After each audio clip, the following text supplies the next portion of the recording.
Olá, eu me chamo Vitória, sou acadêmica do 5º período do curso de Odontologia da Univel e hoje eu vou falar sobre a higiene dos aparelhos removíveis e dos alinhadores. Uma escova macia, com cerdas longas, com um pouquinho de pasta, pode variar de 1 grão de ervilha até 1 grão de arroz. Com o aparelho removível ou com os alinhadores, fazemos a limpeza dele tanto a parte superior quanto a parte inferior.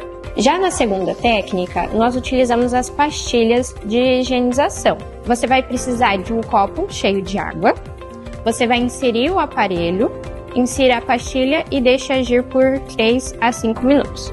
Após, você pode tirar, enxaguar em água corrente e secar e guardar em um ambiente seco e longe de alcance de bactéria.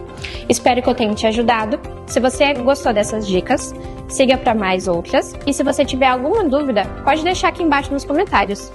Tchau!